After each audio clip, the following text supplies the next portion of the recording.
got my 12-sided die, and I'm ready to roll with the wizard and my goblin crew. My friends are coming over to my mom's basement, bringing Funyuns and the Mountain Dew. I got a big broadsword made out of cardboard, and that stereo's a pumping. Jasper, log in already and message the rest of the party. Y'all are late. Got it!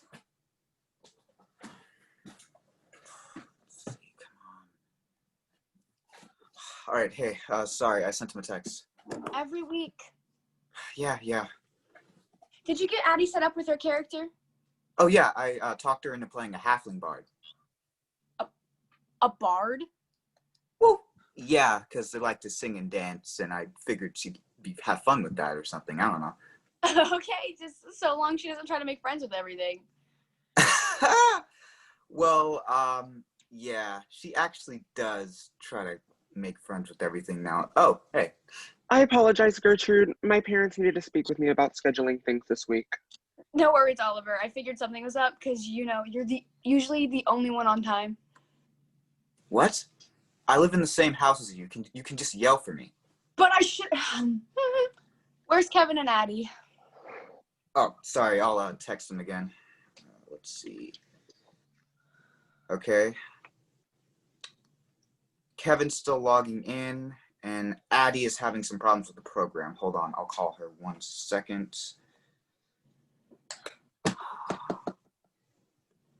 Hey, are you on Roll20? No, not Discord. No, hit the button with the blue. Be right back. Look, you need to hit the one with the blue icon. Sorry, the first text didn't wake me up. It's 5 p.m. Why are you sleeping? Well, I was up all night binging Mawaru Penguin Drum. God, another bizarre anime? Yeah, no, Kevin, I've never heard of that one. It's great. This girl dies of a brain tumor, but then gets brought back by the goddess of penguins. But her brothers have to retrieve the penguin drum using the help of 3 penguins only they can see, or the goddess will let their sister die. What in the ever-loving? But then it turns out the goddess is actually one of the brothers' twin sister that died in a car crash, and he was adopted, and the drum is actually something Kevin, not that I don't care, but I don't care. Welcome, Addie, to Dungeons & Dragons. Okay, well, my character is Harold Sunblade, a human paladin. Harold is a dashing knight in gleaming silver armor with a magic blade that glows like a radiant light when he's acting in accordance to his divine mission to smite all evil in the land. I play Scarlet Nightshade, a tiefling rogue. She's a daring temptress who loves to lure men in with her breaths of... Oh, what? A tiefling is like a human, but with horns and a tail. Their ancestors were like part infernal. Oh, and a rogue? Rogues are like thieves or assassins, you know, sneaky guys. Oh, okay, got it. Yeah. Scarlet isn't a thief. She's a temptress and a spy. A buxom siren clad in her leather that lures men in with her looks and finishes them off with her daggers.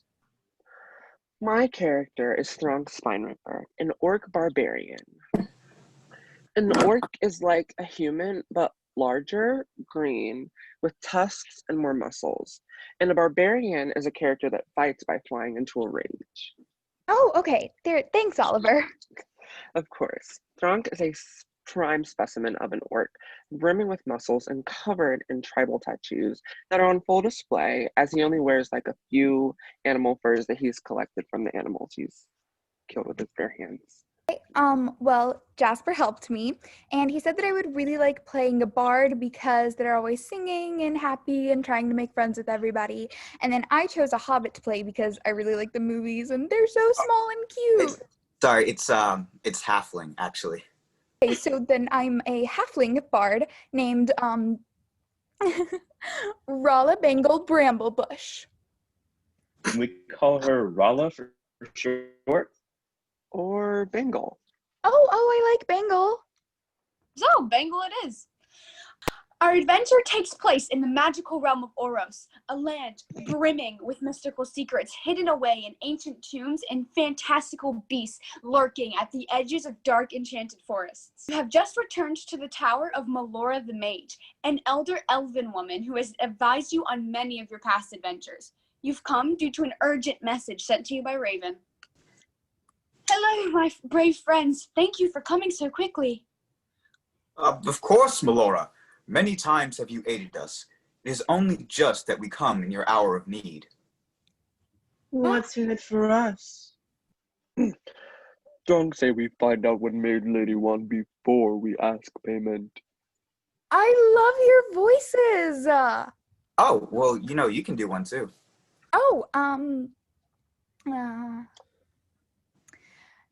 Howdy, y'all. I'm Rala Bangle Bramblebush, but you can just call me Bangle. I'm not really sure why we're here either. The reason I have summoned you all here is a dire one indeed. I've sensed dark magic emanating from Holfris, and my magic scrying has been blocked. I believe there's some kind of conjurer, of some kind, practicing forbidden arts there. Very well. Please make haste. I shall contact you once whatever is blocking my spells has been seen to. All right. You've all had a short rest and have tended to your wounds. The rest of the ride to Holfris is uneventful, and you arrive around nightfall the next day. We run in, kill bad guys. No, darling. We don't even know who the bad guy is. We should scout it out first. Fine. That is good thinking, Scarlet. As you and our new friend Bangle seem to be the most nimble, why don't you scout out the town? Of course. Hopefully we can find someone friendly to talk to who can help us and tell us what's going on. Bangle and Scarlet slink into town, hugging walls and sticking to the shadows. As they move through the alleys, they are struck by how quiet and deserted the town seems. Then, they notice various doors are destroyed, windows shattered, houses are in disarray. There's blood on the cobblestones outside, but no bodies. That's when they notice flickering lights coming from the cathedral. Let's move closer to the cathedral then. As they inch closer, the pungent aroma of decay assaults their senses. Low moaning is heard, and they see multiple undead shuffling about in the courtyard before the cathedral. A figure is in dark robes, stands atop a makeshift platform, holding aloft an intricate blade. As something is held captive, bound and blinded with a bag over its head, thrashes in vain on their knees in front of the figure. We should return and get the other short stuff. So I have a spell called Silent Image and another one called Mage Hand. The first lets me create illusions, and the second lets me move objects at a distance. Right. So I'd like to make an object in another alley fall over and make a sound, then create an illusion of a person looking scared and running away. I like that. All right. Okay.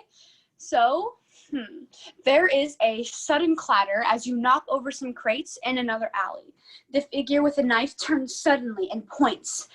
Your illusionary townsperson looks on in terror as the undead horde begins to turn its way.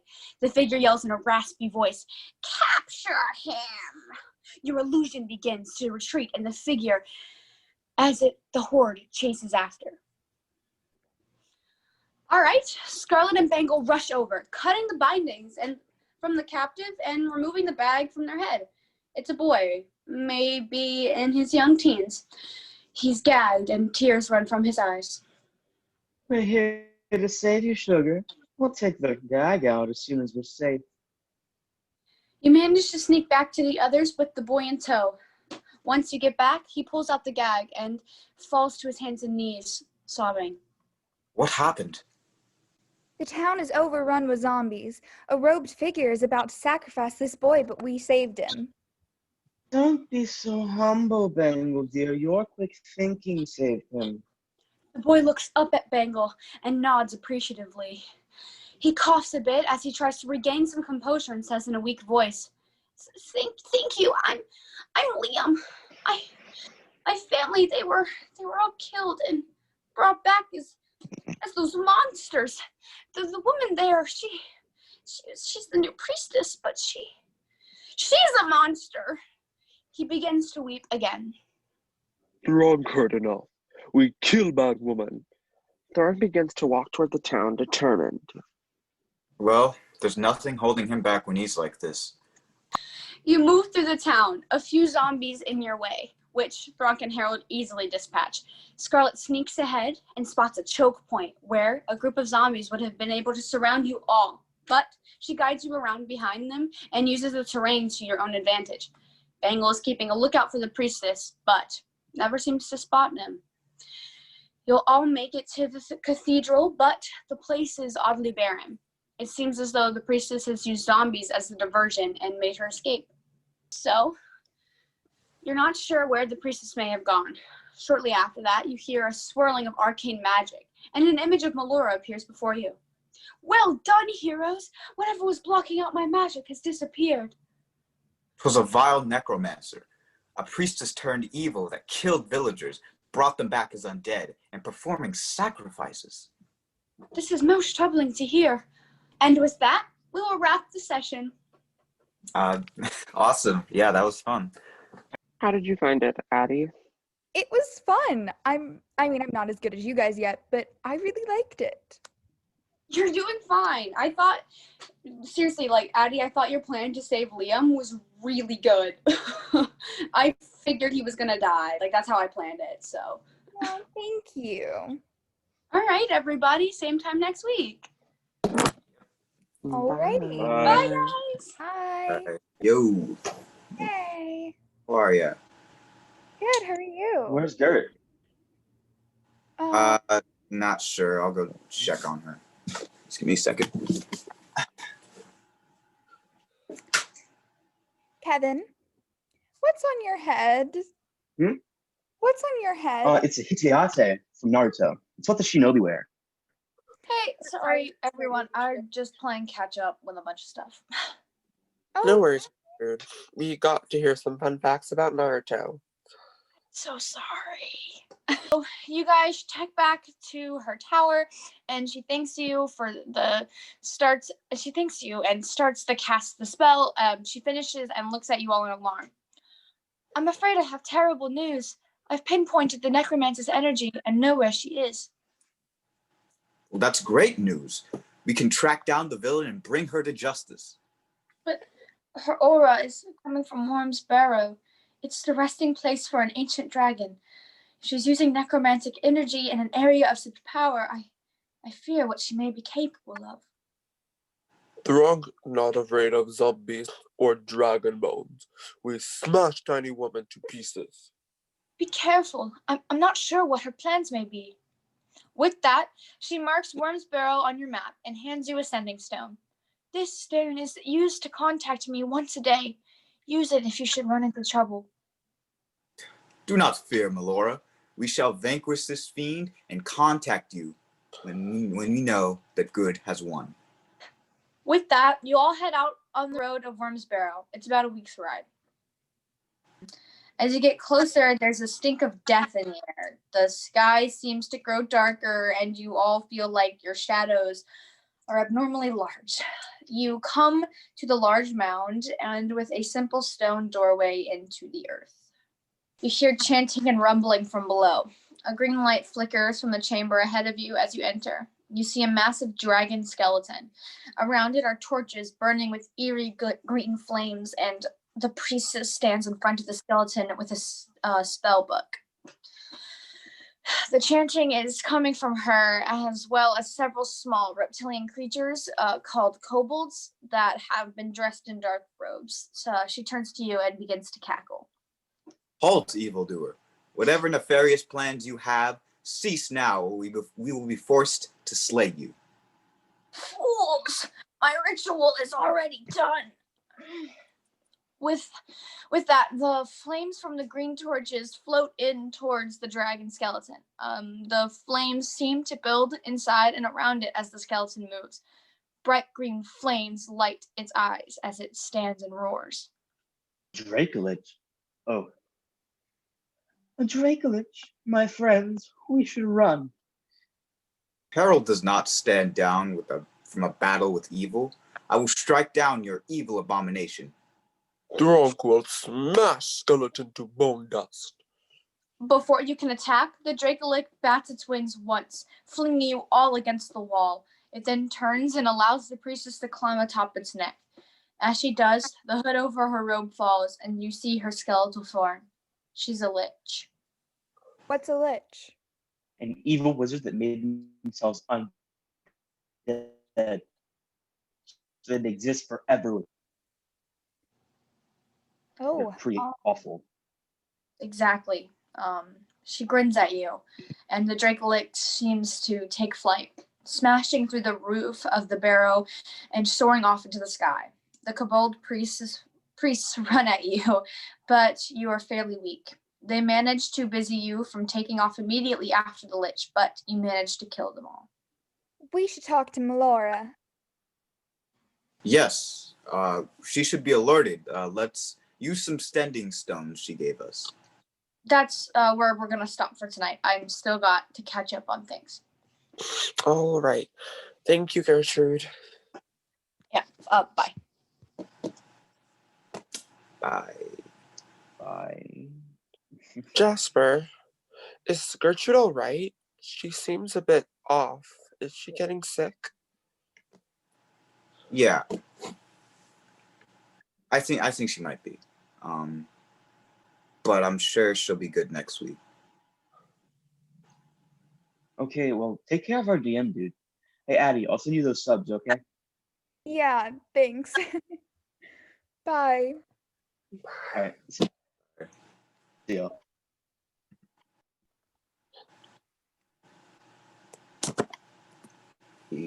Yo. Yo. How's everyone? Good.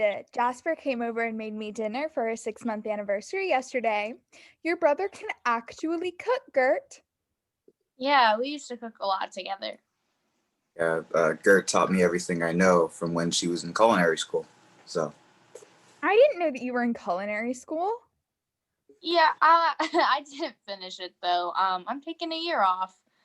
I remember coming over for sleepovers and being excited that you'd experiment with something and make us your guinea pigs. Yeah, yeah. We'll have to do that again sometime. That'd be awesome. We could watch Naruto. Please, no. Just stop. Okay, but it's actually really good. What have you done, Kevin? I've turned your girlfriend to the dark side. Soon she shall come to know the true power of the weeb. Yeah, I don't have time for much TV, but since you were so adamant about it, I actually ordered one of the manga, and I've been reading it a little. It's not bad. Thanks, Hey, dude. let's get into it. Hey, okay. Last time you were about to sorry, it's really cold in this house. Last time you were about to call Melora on the sending stone after the priestess was revealed to be a lich and brought the dragon's remain back as a powerful Dracolich. Harold grabs the stone and activates it. Melora, this is Harold. We found a grave danger. The priestess is no more a necromancer. She is a lich, and she has turned the dragon's remains into a vile Dracolich. No, this is most dire. Bring me back any remnants of the ritual you can find, and make haste. Perhaps I can find a way to undo the spell, or at least find a weakness in the Dracolich. Of course. Scarlet will search the ritual site. 24 investigation, yeah. With that, Scarlet actually finds the same twisted sacrificial dagger that they'd seen on the priestess when they first saw her. Look at what I found. Surely this would be useful to Melora. I should say so. Sorry. Let us bring it to her with haste. You ride back to Melora's tower, riding as swiftly as you can without harming your mounts. You arrive at her tower after several days. Upon giving her the dagger, she frowns. This is troubling. This dagger is of ancient elven make. The lich must be old indeed, and therefore far more powerful than we had first suspected. Let me see what I can do. She places the dagger in the center of a magic circle and begins to cast. Suddenly, there's a flash of green light and dark shadow seeps across the floor and coils around Melora, sinking into her skin. Oh no, Melora, are you all right? Can I heal you? I don't think so. There's an ancient evil tied to that dagger, and while I peered into its magic, I let some energy out. I believe that it's laid some kind of curse on me. She seems a little weaker, and there are dark lines running under her skin where the shadow touched her. What, what can we do? Is there a way to undo this curse? Thronk will smash Dagger. Dagger will pay for hurting Mage Lady. No, Thronk, please. You may unleash more of its power. I must research what it has done to me before I can say anything that can cure it. But I did find a weakness we can exploit. The Lich's power wanes on Blessed Silver. If you find the chain of silver, bless it, and wrap it around the Dracolich, and the Lich will lose control of the beast, and it should turn on her. I can bless the silver. We could go back to Fairhaven. There were a lot of shops there, and the people like us. Good thinking, Bengal. Let's ride to Fairhaven. The sooner we get Silver Lasso, the sooner Thronk can fight Skeleton Dragon. With that, you ride to Fairhaven with all haste. Harold gets the supplies, Thronk speeds up the chain making, and Scarlet finds out about a tunnel that leads to the river. Night is falling, and Harold finishes blessing the chain. And just almost as soon as he's done, you see green fire in the sky. You hear screaming and crying, the moans of the undead, but down comes the Dracolich, and you have no time for anything but the enormous creature now. Actions? Thronk is going to lasso the Dracolich. Scarlet is going to leap onto the creature's back and go after the Lich. Bingle will give Scarlet inspiration, helping her to succeed with magical encouragement. Harold will brace the shield and cast Divine Shield as well to protect Thronk and himself from the Dracolich. All right, the Dracolich swoops low and leveling a green blast of green flame at Thronk and Harold. Harold's defenses hold, and you both take 10 fire damage each. Instead of being reduced to ash, Thronk, roll athletics to lasso the Dracolich. 19. It does it. The chain loops around the Dracolich's neck. Scarlet, roll acrobatics to leap onto the Dracolich. 10. Oh, but with Bengal's inspiration, it's 15. That's just enough. Scarlet lands on the Dracolich and sees the Lich riding astride the beasts. Scarlet wants to knock the Lich off. Okay. Roll athletics twice. Once to grab the Lich and the other to throw the Lich. 18 and 4. Scarlet grabs the Lich and they begin to wrestle atop the Dracolich. But she can't overpower the Lich and throws her off the beast. And tries to throw her off, but the Dracolich starts to go out of control. It moves wildly and flies straight up. Well, there's little Harold can do here now. You know what? He's going to try and help the fleeing townsfolk. Yeah, Bingle will do the same, guiding them and casting invisibility to help them get away while Harold fights the zombies. Thronk will stay right here. He starts screaming at the Dracolich to come down and fight him. All right, so the Dracolich flies higher. Kevin, what does Scarlet do? She tries to push the Lich off again. Athletics. 8.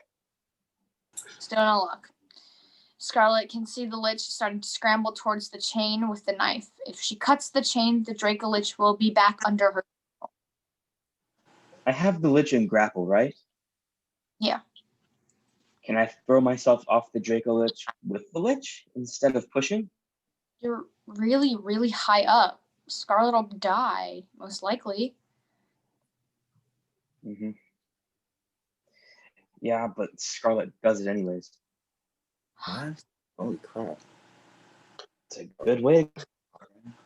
Wait, can Thronk No. climb to the rooftop and jump up trying to catch Scarlet? I mean, I suppose you can try, but you'd have to roll really, really well. Then Thronk goes into a rage to get advantage. Rage, but he's not attacking anything. But he realizes he cares about Scarlet. He can't bear the thought of losing her, so he flies into a rage. Okay. Yeah, take the roll at advantage.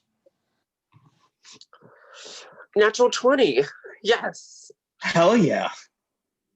All right, so Scarlet tumbles off the Dracolich with the Lich. They both plummet to the ground. As that happens, Thronk sees Scarlet fall and suddenly falls into a rage, jumping to the rooftop with almost superhuman speed. He then leaps out into the night sky and catches Scarlet. Thronk turns and let himself hit the cobblestone instead, taking 14 damage as he scrapes along the ground. Scarlet looks at Thronk and smiles. I can't believe you caught me. Thronk couldn't not catch Scarlet. Thronk can't lose Scarlet. I think Scarlet kisses Thronk. What? Huh? What? He saved her. I mean, they've been through a lot together. And yeah, I think she'd kiss him. I don't know. Yeah, I think Thronk would too. Okay. Thronk and Scarlet kiss, suddenly realizing what they mean to each other after Scarlet was willing to sacrifice herself.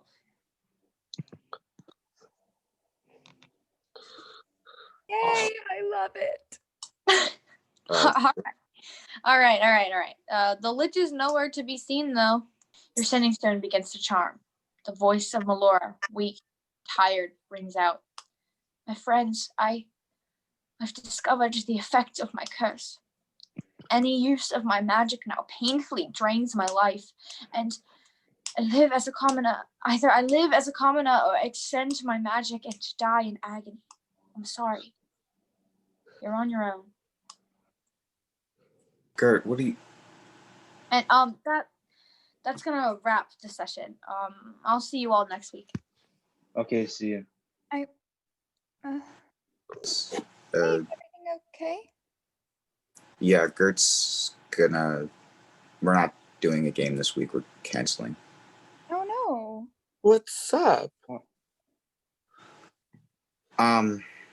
Well, Gert's gonna log on and talk to you all about it. So, Okay. yes. Guys, Gertrude. don't, please. Just listen, all right? Of course. I don't think I have the energy to run the game anymore. I'm just not, I've got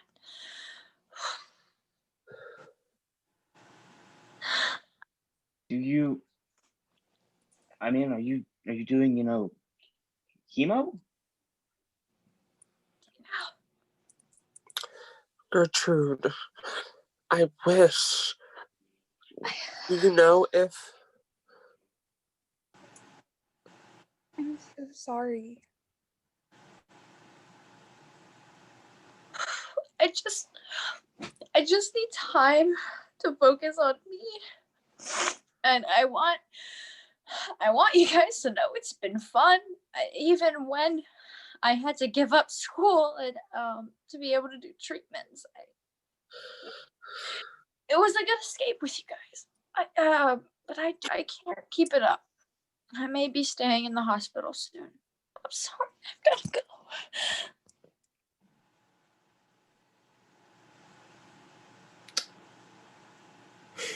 Jasper. Jasper, are you okay? I'm sorry, guys. I've known for a while, but she didn't want me to say anything, so she didn't want the pity. She's not doing well, and they're not optimistic, I guess. She doesn't want to bring you guys down by not being able to really DM I guess. So I'm so sorry, Jasper. If there's anything you or Gertrude need, anything we can do, let us know. Yeah, man. Sleep. I We're here for you. I know, guys. I know. I love you guys. Love you too, man. Same. Hey, would you mind giving me and Addie like just a moment? Of course. Bye, Jasper. Bye, Addie. Bye, guys.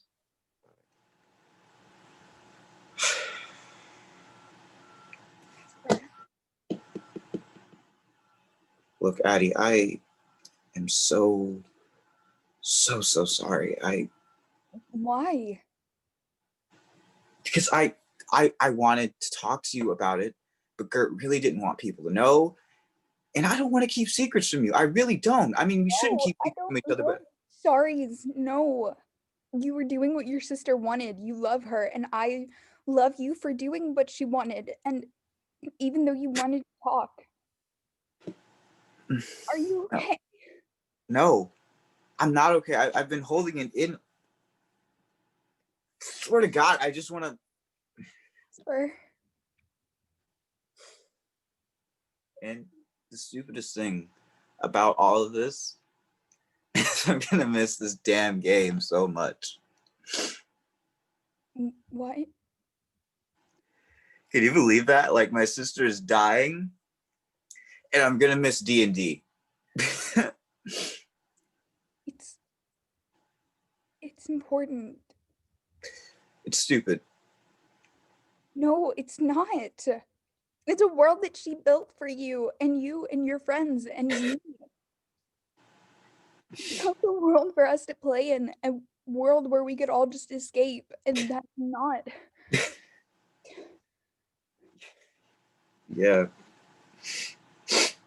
Her too. Yeah.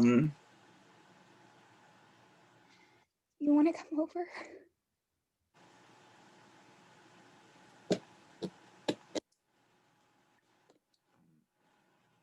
Please.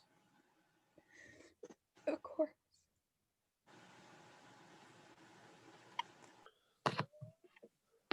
Hey, Addie. Hello, Addie. So, what's this about game? We are playing a game this week. We are, but Gert said that Nope, she I'm wasn't going. able to. What? Yep. If Gertrude is worried about not being able to DM, then I'll do it. I may not be as good as her, but I don't want this to stop. I don't want this to just be over for all of us. I don't know, Addie. I feel weird about playing without Gertrude. No, we won't be. She's gonna play. What? Yep. Jasper's talking her into it and is helping her log in right now. Addie, Yeah. Jess, good. You're, yeah. Awesome. You're Well, awesome. let's maybe see how the first game goes. Hi guys. Hi, Gertrude. Hey. It's good to see you, you know. Yeah, it's good to see you too. Are you good, Addie? Yep, I think so. So last time you had all just escaped from Fairhaven. The Lich was still out there somewhere, though you had lost its grip on the dreaded Draco Lich. You had received an urgent message from Melora about the nature of her curse and raced to the tower, bringing out the survivors of Fairhaven along with you. You all ascend the stairs to find Melora laid out on the floor of the tower. Melora, are you all right? No, as I told you, my magic is no longer of good use to me. If I use it, I shall die in agony and drain my magic. Bangle steps forward and lays a hand on Melora. Perhaps not, my dear. You see, I may not be as powerful a mage like you. I'm just a simple bard, but my magic has been passed down to me through family, through song and rhyme, fable and fancy. I think I may have something that can help you. With that, she lights several candles around Melora, sits next to her, and strums her lute. Mend the broken heart, stitch together what was twain, rent no more apart, feel your strength again. Summer's warming glow, autumn's cooling breeze, spring will ebb and flow, winter sure will freeze. Hold the candle close, not the flame blow out. Know the wax still goes, darkness will not be flout. So does that lift the curse? Not exactly. It's an old blessing, as old as halflings maybe. See, we don't live as long as elves, 80 years at best, while elves can live many centuries. But we accept it. We sing and laugh and play, and this blessing won't remove the curse. Your magic will still drain you of your life force. But this blessing gives you the strength to bear it. No more will it hurt. It's still up to you, of course, but I don't know how we can defeat this lich without you. And maybe in defeating the lich, you can lift the curse completely.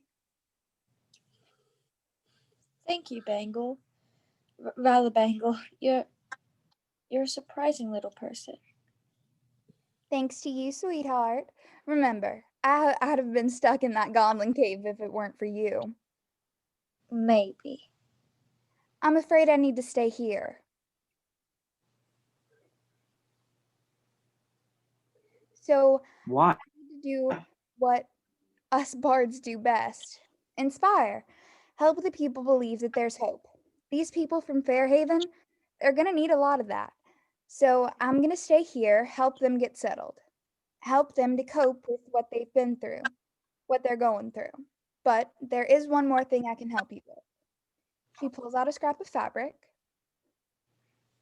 This is from the robe of the lich. I managed to pocket it as we were running from Fairhaven. Melora, with this, you should be able to use your magic to find the lich, no matter where she may be hidden. Of course, but my scrying. Then we can take this fight to the lich. All right, let's go. Cast the scrying spell. All right, I cast my scrying spell using the scrap of fabric. Melora feels a tug as she casts, a light pull as she ages a little from the spent magic. But there's no longer any physical pain associated with casting. You're not screaming. I, I can feel it sap me, but Bangle spoke truly. It does not hurt. Magic swirls around the scrap in violet shimmers, and a slight mist begins to form. The mist takes shape and shows the outline of a lone mountain, jagged and ominous as it looms over a decrepit wasteland. You all know this place. It's the Demon Fang, a single mountain said to be a nexus point of evil energy. Of course. If this lich is truly seeking to expand her power, she would tap into the demon's fang. Even orcs no go to that mountain. It bad place. But we must go there. You all make your way down the path to the spire, a dark tower that seems to have once been a magic tower, worn and weathered by countless centuries. Melora, something about the structure feels familiar. What? You're not sure. It's like deja vu. Arlo wants to check the door, look for traps and such, you know? All right, roll investigation. 15. There are no traps, but there are sigils on the door, very similar to the ones that decorate Melora's door at the tower. You know that code word must be spoken to open the door. There's a spell on the door. We will not be able to get in unless we know the code word. Just like my tower. My word is the name of the wizard whom I was apprenticed to, Ravadon the Red. So maybe With that, the it's door creaks open. It opened when Mage Lady talked. It seems as though it must have been the same, code word. weird. Okay, perhaps the necromancer is one of his other pupils turned evil of my old peers. Then let's go upstairs, reintroduce yourself, and introduce them to my blades. You all creep up the stairs and come to an incredibly familiar room. The main chamber is an exact same layout as the room you've spent so much time in at Melora's Tower. The magical paraphernalia is darker, more sinister, but there's no mistaking it now. The tower seems to be a twisted copy of Melora's, and sitting in a wingback chair with a glass of elven wine in hand is the Lich. Drunk attacks. As Thronk tries to rush forward, as Thronk tries to rush forward, a sickly green symbol on the ground, unseen before, flares to life. The rune sends out whips of verdant energy, which all reach to ensnare Thronk and his allies. Everyone make a wisdom saving throw of 22. Oh, Thronk doesn't have great wisdom. 5. A 19. So close. 12. 15. You're all held fast, and the Lich chuckles softly. So took you all so long enough. I remember this moment well. Remember, it's just happening. Fool, you think time means anything to a mage of my power? Yes, I remember it well. Bitter taste of defeat. Oh. Oh no. What? I understand now. You're me? You see. No. No. That can't be. That can't be possible. I mean, Melora would never fall for such evil. I don't understand. Not normally, no. But you see, I can grant you the secrets to becoming a lich, just as I have. You will never age, never die. You can use your magic freely without the effects of the curse withering your body and killing you. Come now, didn't you just reveal in your power moments ago? Yes, but I didn't think that. There is no cure for this curse. Kill me, smash the dagger. It cannot be stopped. Of course, it's not like that's truly an option. I have you all at my mercy now. You take my offer or die. I won't hurt my friends. Who says you have to hurt them? You take my offer, continue to help them. With real power behind you, there's nothing saying you must turn on them. Really? No, Melora, you mustn't. But she says I don't have to hurt you.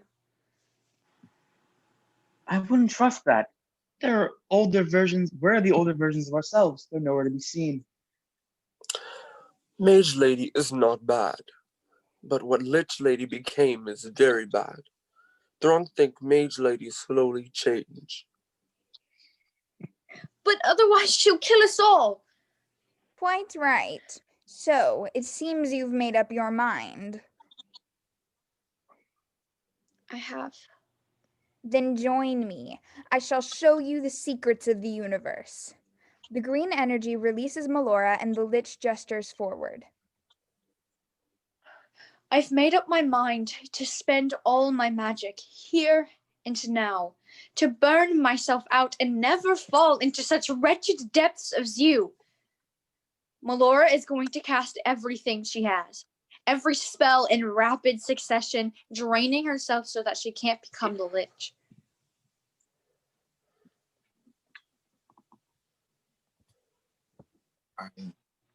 Yeah. Okay. Is that, the end? Violet sparks rise like waves from Melora, flooding the chamber with her power. Arcane energy engulfs everything, giving the whole tower a vivid purple glow. The Lich is rocked back, and the green energy coiled around the rest of the party vanishes. Melora's skin begins to pale, and her hair goes from gray to white, wrinkles appearing on her face. But before she's spent, she notices the Lich has started to wither and crumble.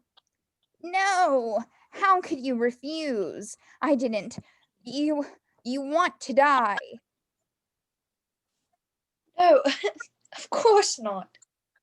But neither can I grasp onto something into the semblance of life like you have.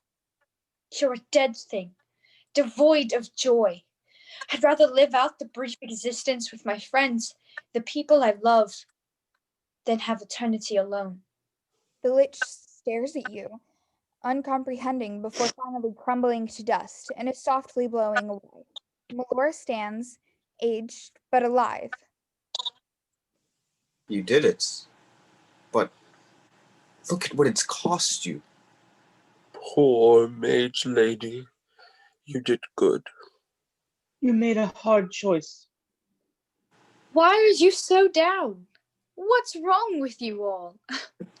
Your magic, it's drained so much. You can't have much left. Maybe not, my dears, who can say? But I can tell you with certainty, whatever I do have left, I want to spend it adventuring with you. And with that, we end this week's session. Thank you all. That was great. Hey, you did a great job, Addie. Yeah, you've got this DM thing. Same time next week? Yeah. Yeah. Yeah. Yeah, I'm good with that. Yeah, awesome. Bye, guys. See you guys. Bye. See you next time. Great job again. Hey, Addie. Yeah? Thanks. You too?